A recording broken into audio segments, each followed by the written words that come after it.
नमस्ते प्यारे विद्यार्थियों। मेरी भाषा हिंदी भाषा परिवार में आप सभी का एक बार फिर से स्वागत है।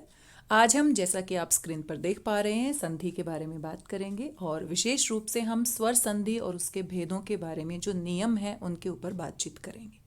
संधि एक ऐसा टॉपिक है जो हिंदी ओलंपियाड की परीक्षाओं में भी पूछा जाता है। क्लास 8th 9th और 10th के सिलेबस में भी इसे शामिल किया जाता है। अभी डीबीएससी बोर्ड में क्लास 10th के फाइनल टर्म में भी यहाँ से प्रश्न पूछे जाएंगे। तो संधि का जो टॉपिक है हिंदी व्याकरण का बहुत ही महत्वपूर्ण टॉपिक है। अब संधि हम क्यों पढ़ते हैं? संधि के साथ साथ आपने समास का नाम भी सुना होगा। समास भी हिंदी व्याकरण का बहुत महत्वपूर्ण टॉपिक है। तो हिंदी भाषा में नए शब्दों के निर्माण की प्रक्रिया में संधि, समास, उपसर्ग और प्रत्यय बहुत महत्वपूर्ण भूमिका निभाते हैं। संधि का शाब्दिक अर्थ अगर हम पता करें तो संधि का मतलब होता है मेल या मिलना। मान लीजिए दो राजाओं के बीच में अगर संधि होती है तो हम कहेंगे कि वो दोनों आपस में मिल गए हैं, यानी कि उनके जो भी डिफरेंसेस थे उनके ऊपर बातचीत करके उन्होंने समझौता कर लिया है।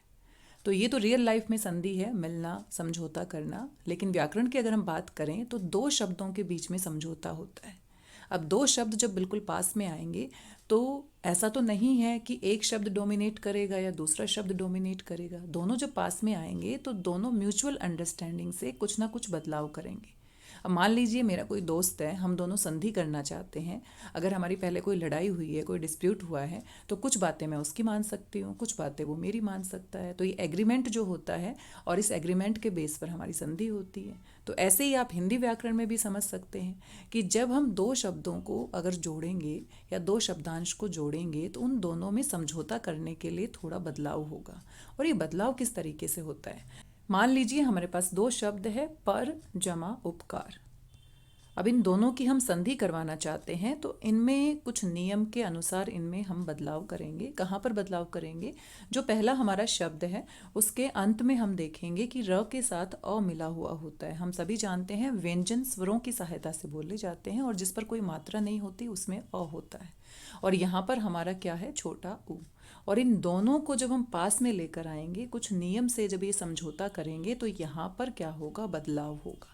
अ और उ मिलकर ओ की मात्रा में परिवर्तन होगा। ये नियम है। जैसे हमारे जीवन में हम कुछ नियम या कुछ रूल डिसाइड करते हैं तो यहाँ पर भी व्याकरण के अंतर्गत कुछ नियम होते हैं। दो शब्द या शब्दांश जब बिल्कुल पास में आते हैं, उनमें मेल होता है, उनमें संधि होती है, तो जो बिल्कुल पास आने वाले जो वर्ण होते हैं वो स्वर भी हो सकते हैं, व्यंजन भी हो सकते हैं। और उनमें जो बदलाव आता है, जैसे अ और उ दोनों स्वर हैं और ये दोनों स्वर मिलकर ओ, वो भी स्वर ही है, इसमें परिवर्तन करते हैं। तो इस नियम को, इस प्रक्रिया को हम क्या कहते हैं? संधि कहते हैं। तो पेपर में अगर परिभाषा पूछी जाती है तो परिभाषा में आप लिख सकते हैं संधि का अर्थ होता है मेल या फिर जोड़ना भी आप कह सकते हैं। और जब हम दो शब्दों को या दो शब्दांशों को बिल्कुल पास में लेकर आते हैं तो मिलकर वो एक नए शब्द का निर्माण करते हैं। और नए शब्द का निर्माण करते हैं तो अभी हमने उदाहरण देखा, एक उदाहरण आप बुक में भी देख सकते हैं, शिव आल्य। शिव आल्य, यहाँ पर क्या नियम लागू होगा? व में अ मिला हुआ है और यहाँ पर आ है बिल्कुल। तो ये दोनों मिलकर आ की मात्रा में परिवर्तन हो जाएगा। तो नया शब्द जो बनेगा जोड़ने के बाद तो हमारा क्या बनेगा? शिवाल्य। तो इस प्रकार की जो प्रक्रिया जिसमें दो शब्द या शब्दांश बिल्कुल पास आते हैं और उनके जो पास आने वाले, जो समीप आने वाले वर्ण हैं, उनमें जब बदलाव आता है तो उस बदलाव के कारण जो नया शब्द बनता है, इस प्रक्रिया को हम क्या कहते हैं? संधि। आप ये बुक देख सकते हैं, ये मनोज पब्लिकेशन के अंडर अंकुर हिंदी व्याकरण की बुक है, क्लास 8th की, और काफ़ी अच्छी बुक है। इसमें लगभग हिंदी व्याकरण के सारे टॉपिक्स कवर किए हुए हैं। अगर आप खरीदना चाहते हैं तो खरीद सकते हैं, या आपके पास अगर कोई और भी हिंदी की व्याकरण की बुक है तो वहाँ पर भी संधि का टॉपिक हर एक व्याकरण की पुस्तक में लगभग दिया होता है। क्लास 7th या 8th में तो आपको मिल ही जाएगा। छोटी क्लासेज में संधि नहीं पढ़ाते हैं तो हो सकता है कि 5th 6th की क्लास में संधि का टॉपिक आपको ना मिले। तो यहाँ पर परिभाषा की बात करें तो इस बुक की सहायता हम ले लेते हैं। दोबारा से मैं बता देती हूँ, मनोज पब्लिकेशन की ये बुक है, अंकुर हिंदी व्याकरण, काफ़ी अच्छी बुक है और इसमें सारे टॉपिक बहुत अच्छे से कवर किए गए हैं। जो बच्चे हिंदी ओलंपियाड की परीक्षा की तैयारी करते हैं तो वो भी इस तरह से कोई एक बुक ले सकते हैं जिसमें सारे व्याकरण के टॉपिक कवर हो जाते हैं। तो यहाँ पर आप देख सकते हैं परिभाषा में हम क्या कहेंगे? दो शब्दों के मिलने से, दो शब्दों के मिलने से जो ये परिवर्तन होता है, विकार होता है, इसी को हम क्या कहते हैं? संधि कहते हैं। दो निकटवर्ती वर्णों, निकटवर्ती अभी हमने देखा बिल्कुल जब पास पास वाले, पहले शब्द के बिल्कुल अंत में जो वर्ण आएगा और दूसरे शब्द के बिल्कुल शुरुआत में जो वर्ण आएगा, उनके मेल से होने वाला जो परिवर्तन है, जो बदलाव आएगा, उसी को हम क्या कहते हैं? संधि कहते हैं। संधि के मुख्य रूप से 3 भेद होते हैं, क्योंकि जो वर्ण है, वर्ण किस हिसाब से पास में आ रहे हैं। अगर स्वर और दूसरी तरफ भी हमारा स्वर आता है और परिवर्तन स्वर में ही होता है, तो ये हमारी स्वर संधि होती है। इसी प्रकार से एक तरफ व्यंजन आना चाहिए, व्यंजन, और दूसरी तरफ जो आपका है स्वर भी आ सकता है और व्यंजन भी आ सकता है। अगर इस तरीके का कॉम्बिनेशन बनता है तो, और बाद में जो परिवर्तन होता है वो आपका व्यंजन में होता है, तो इस परिवर्तन को हम व्यंजन संधि कहते हैं। और बिल्कुल इसी प्रकार से जब हम दो शब्दों को बिल्कुल पास लेकर आते हैं और उनमें जो विकार होता है, तो एक तरफ अगर विसर्ग आता है और दूसरी तरफ अगर स्वर आता है या फिर व्यंजन भी आ सकता है, और फिर उसमें जो परिवर्तन होता है उसको हम विसर्ग संधि कहते हैं। तो संधि के मुख्य रूप से कितने भेद होते हैं? संधि के मुख्य रूप से 3 भेद होते हैं, स्वर संधि, व्यंजन संधि और विसर्ग संधि। आज हम विशेष रूप से बात करने वाले हैं स्वर संधि। स्वर संधि के भी आगे चलकर 5 भेद होते हैं और ये 5 भेद नियम के हिसाब से होते हैं। आज हम इन्हीं के बारे में विस्तार से बातचीत करने वाले हैं और इस पुस्तक में बहुत सारे उदाहरण दिए गए हैं, इनको भी आप देख सकते हैं। तो जैसा कि अभी हम बात कर रहे थे, स्वर संधि किसे कहते हैं? जब एक तरफ स्वर आए और दूसरी तरफ भी स्वर आए और बदलाव में भी स्वर आए, यानी कि स्वर और स्वर का स्वर के साथ ही मेल हो और फिर स्वर ही परिवर्तन के रूप में आए, तो उसको हम क्या कहते हैं? उसको हम स्वर संधि कहते हैं। किसी स्वर के बाद स्वर आने पर जो परिवर्तन होता है उसको हम क्या कहते हैं? स्वर संधि। अब यहाँ पर स्वर संधि के मुख्य रूप से 5 भेद होते हैं नियम के हिसाब से। सबसे पहला भेद होता है दीर्घ संधि। जब हम स्वर के भेद की बात करते हैं तो आप सभी को पता होगा स्वर के मुख्य रूप से 3 भेद होते हैं, हीर्ष स्वर, दीर्घ स्वर, प्लुत स्वर। तो दीर्घ संधि में दीर्घ स्वर की महत्वपूर्ण भूमिका है। और किस तरीके से है? एक तरफ जो हमारा शब्द होगा उसके अंत में या तो आपके पास अ आ सकता है, या फिर आपका आ सकता है, या फिर आपका ई आ सकता है, या फिर आपका बड़ी ई आ सकता है, या फिर छोटा ऊ आ सकता है, या फिर बड़ा ऊ। इसी प्रकार से दूसरी तरफ भी दूसरा जो स्वर होगा, दूसरे शब्द का जो पहला वर्ण होगा, उसमें भी आ सकता है, आ सकता है, छोटी ई आ सकती है, बड़ी ई आ सकती है, और छोटा ऊ आ सकता है, और बड़ा ऊ आ सकता है। लेकिन जब ये दोनों मिलेंगे तो मिलने के बाद, इन दोनों के मिलने के बाद हमारा दीर्घ स्वर आएगा। और दीर्घ स्वर में सिर्फ क्या होता है? आ, बड़ी ई और बड़ा ऊ।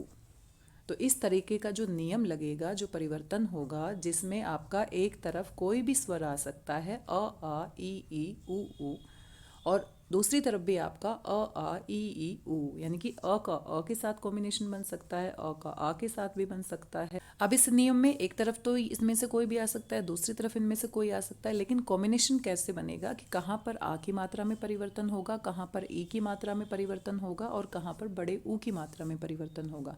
तो इसके लिए हमें ध्यान रखना पड़ेगा, अगर अ का या फिर आ का, अगर हम दूसरी तरफ अ के साथ या फिर आ के साथ अगर हम मेल करवाते हैं तो फिर आ की मात्रा में ही परिवर्तन होगा। बिल्कुल इसी प्रकार से अगर एक तरफ हमारा क्या आता है? छोटी ई या फिर बड़ी ई आती है, और दूसरे शब्द में अगर हमारा छोटी ई आती है या फिर बड़ी ई आती है, तो इनका कॉम्बिनेशन ई का ई के साथ भी कॉम्बिनेशन हो सकता है, ई का बड़ी ई के साथ हो सकता है, इधर बड़ी ई छोटी ई आ सकते हैं, दोनों बड़ी ई आ सकते हैं। और जब ये दोनों मिलेंगे तो मिलने के बाद सिर्फ और सिर्फ बड़ी ई की मात्रा में परिवर्तन होगा। तो इनके कॉम्बिनेशन को आपने ध्यान रखना है। इसी प्रकार से एक तरफ आपका छोटा ऊ आ सकता है, फिर बड़ा ऊ भी आ सकता है, और दूसरे शब्द के शुरुआत में आपका बिल्कुल इसी तरीके से छोटा ऊ आ सकता है, बड़ा ऊ भी आ सकता है, और जब इनमें परिवर्तन होगा, विकार होगा, तो फिर बड़े ऊ की मात्रा में परिवर्तन होगा। तो ये 3 तरीके से यहाँ पर कॉम्बिनेशन बनते हैं। दीर्घ स्वर संधि में हमें ध्यान रखना है, अ आ मिलकर बड़े आ की मात्रा में परिवर्तन करते हैं, ई दोनों मिलकर कॉम्बिनेशन के रूप में। बिल्कुल ऐसे ही एक तरफ ई या दूसरी तरफ ई और उनका परिवर्तन बड़ी की मात्रा में होगा, छोटा ऊ और दूसरी तरफ भी छोटा ऊ या ऊ का कॉम्बिनेशन बनेगा और बड़े ऊ की मात्रा में परिवर्तन होगा। अब ये सारे नियम हमने सुन तो लिए हैं, सुनने के बाद प्रैक्टिकली इसके उदाहरण आप यहाँ पर देख सकते हो। तो यहाँ पर आप देखिए, ये जितने भी उदाहरण दिए गए हैं इसमें एक तरफ आपका अ, म में क्या मिला हुआ है अ, और यहाँ पर भी अ और अ मिलकर जब हमारा नया शब्द बना है तो आ की मात्रा में परिवर्तन हुआ है। यहाँ पर भी अ मिलकर आ की मात्रा में परिवर्तन, अ और अ मिलकर आ की मात्रा में परिवर्तन, अ और अ मिलकर आ की मात्रा में परिवर्तन। अब यहाँ पर दूसरा कॉम्बिनेशन क्या आ गया, ये तो अ और अ थे, एक तरफ अ आ सकता है दूसरी तरफ आ भी आ सकता है, लेकिन अंत में सिर्फ और सिर्फ आ की मात्रा में परिवर्तन होगा। तो यहाँ पर अ और यहाँ पर आ, तो आ की मात्रा में परिवर्तन, यहाँ पर भी अ और आ की मात्रा में परिवर्तन, यहाँ पर भी आ की मात्रा में परिवर्तन, और यहाँ पर भी अ और आ की मात्रा में परिवर्तन। तो ये सारे पॉसिबल कॉम्बिनेशंस हैं। पहले आ सकता है, दोबारा भी पहले आ सकता है, दूसरी तरफ भी आ सकता है, अ के साथ आ का कॉम्बिनेशन बन सकता है, पहले आ सकता है बाद में आ सकता है, लेकिन हर बार परिवर्तन सिर्फ आ की मात्रा दीर्घ स्वर में परिवर्तन होगा। तो यहाँ पर भी आप देख सकते हैं शब्दों को, थोड़ा सा ध्यान से आप इनकी प्रैक्टिस कर सकते हैं। तो यहाँ पर आ की मात्रा और दूसरी तरफ अ, तो यहाँ पर जब शब्द बनेगा तो आ की मात्रा में परिवर्तन है, यहाँ पर आ की मात्रा है अंत में, यहाँ पर आ की मात्रा में परिवर्तन, आ और आ की मात्रा में, आ और आ की मात्रा में। बिल्कुल ऐसे ही दोनों तरफ आ भी आ सकते हैं, और आ आने के बाद परिवर्तन आ में ही होगा, क्योंकि दीर्घ स्वर संधि है तो दीर्घ स्वर में परिवर्तन होगा। तो यहाँ सारे उदाहरण आप देख सकते हैं। अब दूसरा कॉम्बिनेशन जैसे अ और आ का कॉम्बिनेशन बना है, बिल्कुल ऐसे ही छोटी और बड़ी का कॉम्बिनेशन बनेगा, ऐसे ही छोटे ऊ और बड़े ऊ का कॉम्बिनेशन बनेगा। उनके उदाहरण भी आप यहाँ पर देख सकते हैं। बिल्कुल ऐसे ही आप यहाँ पर देख सकते हैं, एक तरफ ई और ई छोटी ई आ सकती है, लेकिन परिवर्तन सिर्फ बड़ी ई में होगा। छोटी ई आ सकती है, उसके बाद बड़ी ई आ सकती है, लेकिन परिवर्तन बड़ी ई में होगा। बड़ी ई आगे आ सकती है, छोटी ई बाद में आ सकती है, परिवर्तन बड़ी ई में होगा। और दोनों बड़ी ई हो सकती हैं, परिवर्तन बड़ी ई में होगा। तो ये जो शब्द हैं इनको आपने ध्यान से देखना है। मान लीजिए एक उदाहरण को हम स्पष्ट करके देख लेते हैं। तो मान लीजिए पेपर में अभिष्ट शब्द आता है और इसका संधि विच्छेद आपसे पूछा जाता है। इनको अलग करने को हम संधि विच्छेद कहते हैं। तो पहले आपको इनको दो शब्दों में तोड़ना पड़ेगा। तो ये देखो, ये आपका बनेगा अभी छोटी की मात्रा के साथ, और जमा इष्ट, और यहाँ पर आपकी छोटी की मात्रा है और यहाँ पर आपकी छोटी की मात्रा है, और जब नया शब्द आपका मिलकर बना तो यहाँ पर आप देखिए बड़ी की मात्रा में परिवर्तन हो गया। ऐसे ही यहाँ पर दूसरा शब्द आप देख सकते हैं, परीक्षा। बहुत महत्वपूर्ण शब्द है, शुद्ध वर्तनी में भी पूछा जाता है। परीक्षा में हमेशा बड़ी की मात्रा आती है। तो जब हम इसका संधि विच्छेद करेंगे तो परी छोटी की मात्रा आएगी और यहाँ पर बड़ी ई की मात्रा इक्षा। तो इसमें नियम है, थोड़ी प्रैक्टिस की आपको ज़रूरत होगी। तो यहाँ छोटी की मात्रा हमारी बनी और दूसरी तरफ बड़ी की मात्रा बनी, और जब नया शब्द हमारा बना तो यहाँ पर बड़ी की मात्रा में परिवर्तन हुआ। दीर्घ स्वर संधि में जब आप संधि विच्छेद करते हैं और विच्छेद करने के बाद जब नया शब्द बनता है तो हमेशा दीर्घ स्वर आता है। आ की मात्रा में परिवर्तन, बड़ी ई की मात्रा में परिवर्तन और बड़े ऊ की मात्रा में परिवर्तन। चार तरह से हम इनके कॉम्बिनेशन बना सकते हैं। एक तरफ छोटा ऊ, दूसरी तरफ छोटा ऊ, तो बड़े ऊ में परिवर्तन, आगे छोटा ऊ पीछे बड़ा ऊ, फिर ऊ में परिवर्तन, आगे बड़ा ऊ आ सकता है पीछे छोटा ऊ में परिवर्तन, और दोनों तरफ बड़े ऊ आ सकते हैं, बड़े ऊ में ही परिवर्तन होगा। तो ये जो शब्द है, जैसे यहाँ पर आप देख सकते हैं कुछ नए शब्द भी है। मान लीजिए यहाँ पर आता है सुक्ति। तो सुक्ति में आपका देखो सु छोटा आएगा और उक्ति, बात को हम कहते हैं, कही गई बात को उक्ति कहते हैं। सुक्ति मतलब जो अच्छी बातें होती हैं, और यहाँ पर छोटा ऊ और यहाँ पर छोटा ऊ, लेकिन जब शब्द बनेगा तो हमारा सूक्ति, क्योंकि बड़े ऊ की मात्रा में परिवर्तन होगा। तो इस तरीके से सूक्ति बन जाएगा। तो यहाँ पर बहुत सारे उदाहरण हैं, यहाँ पेपर में पूछे भी जाते हैं। तो मैंने सिर्फ यहाँ पर नियम बताया है, प्रैक्टिस आपको ही करनी है। तो आप इस नियम के हिसाब से जब आप संधि विच्छेद करेंगे तो मात्राओं को देखिए। अगर दीर्घ मात्रा में परिवर्तन हो रहा है स्वर का स्वर के साथ मेल होने के बाद, और इस तरीके का जो नियम लग रहा है, तो उसमें आपकी दीर्घ स्वर संधि आती है। तो यहाँ बहुत सारे उदाहरण दिए गए हैं, आप इनको पढ़कर देख सकते हैं। आगे अगर हम देखें तो बिल्कुल ऐसे ही जितनी भी संधि है उन सभी में नियम काम आते हैं। तो नियम एक बार हम पढ़ लेते हैं, थोड़ा सा अभ्यास कर लेते हैं तो दिक्कत नहीं होती है।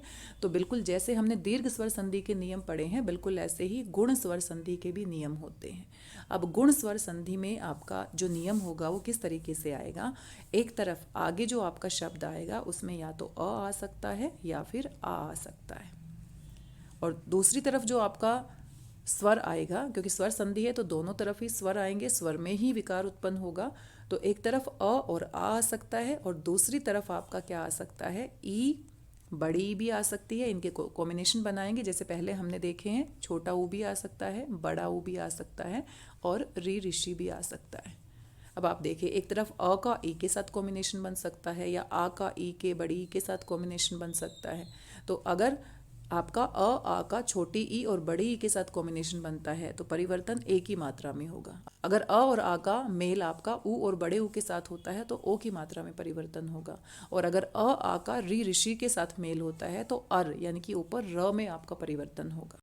तो इस तरीके से हमने इन नियमों को ध्यान रखना है। तो यानी कि जब हम गुण स्वर संधि के भेद पढ़ेंगे तो हमेशा ऊपर एक मात्रा में परिवर्तन होगा, चाहे वो एक ही मात्रा हो। एक ही मात्रा हम इस तरीके से लगाते हैं, ओ की मात्रा ऐसे लगाते हैं, और अर जो लिखा रेफ वाला र होता है जो इस तरीके से लगता है। तो यानी कि पहले नियम में क्या होगा, पहले नियम में आपका अ एक तरफ या आ कोई भी आ सकता है, और जो दूसरी तरफ आपका स्वर आएगा, दूसरे शब्द का पहला जो स्वर आएगा उसमें या तो आपका छोटा ई आएगा या आपका बड़ा ई आएगा। अब इन दोनों का जो मेल होगा तो वो एक ही मात्रा में मेल होगा। यही नियम यहाँ पर दिए गए हैं। एक तरफ अ छोटी ई एक ही मात्रा, अ बड़ी भी आ सकती है एक ही मात्रा।